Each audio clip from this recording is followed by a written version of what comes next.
Hi, in this video we are going to talk about the DOM.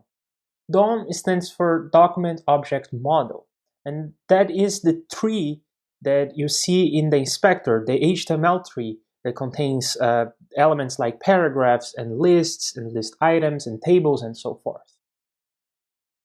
Here I have open in front of me the JavaScript for the Lights Out app, and the DOM manipulation here is pretty simple.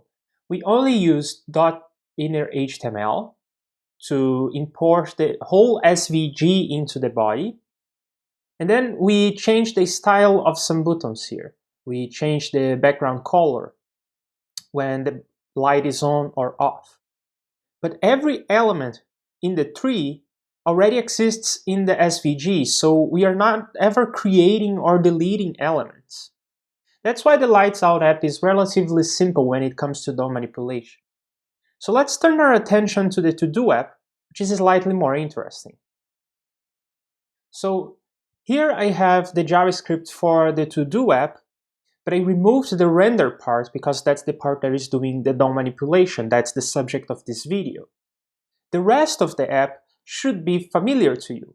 Here I have some actions that are fetching data from the server or posting data to the server. So I have new item and remove item and update item. So they are all just uses of fetch.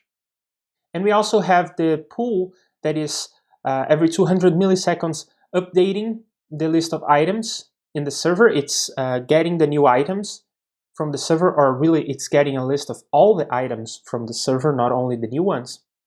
And it's calling this render function with the list of items.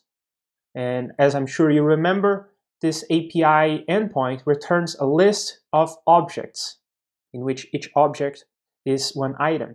And then it's calling this render function. And I deleted the code for the render function because we are going to recreate it.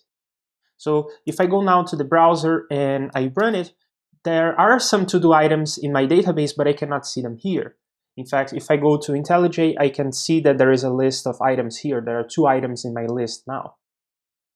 So let's try to render these items on the app. So first thing is that the HTML for this guy is not empty. The HTML for the Lights Out app just had an empty body, but this time we have some stuff in the body. We have the title, that's the title you see here. And then we have this items list that is currently empty. That is our target. We want to fill this list with to-do items. And then there is the plus button here, and it's this button here, and it's already wired into the new item function that we already defined in JavaScript. So the new item button is working. When I click here, nothing, I can't see anything, but if I go to the database and refresh, then there is a new to-do item. So that's already working. So our only job is to render the items. These are JavaScript objects that are returned from the server. We want to render these items as DOM objects, as list items at this point. The first thing we have to do is certainly select this guy. We need to find this guy in the DOM. So let's write some code to do it. And this is code we have seen before. So I have some items DOM, and I'm using this convention that I made up. That is, I'm suffixing all variables that have to do with DOM, with the DOM keyword, as opposed to variables that are just JavaScript objects. For instance, items. Here, it's a JavaScript object. It's not a DOM object. So there is no DOM suffix here. So anyway, now I have the items DOM, and I want to say document.getElementById, and we can see here that the ID is items. So I'm getting that element now. Now, the next thing we could try to do is to use inner HTML like we did in the Lights Out app. Let's see why this is a bad idea. So I can say things like items DOM.inner HTML equals, then I have a list of items here. So I can say things like, I want a list element in which I am rendering items Probably just the first item to begin with, okay?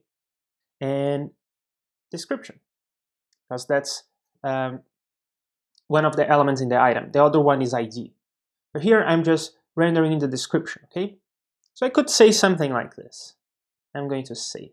And when I go back to the browser and refresh, then I see some item here.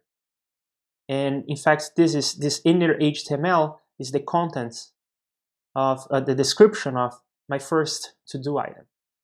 Now, why is this a bad idea? Look what happens when I render the second to-do item, this guy. I'm going to change the JavaScript so it renders this guy.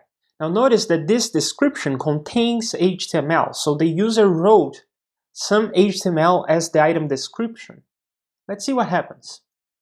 I'm going to change this. Instead of rendering the first, I'm going to render the second, save and refresh. Now notice that I don't see the HTML tag. I see it rendered.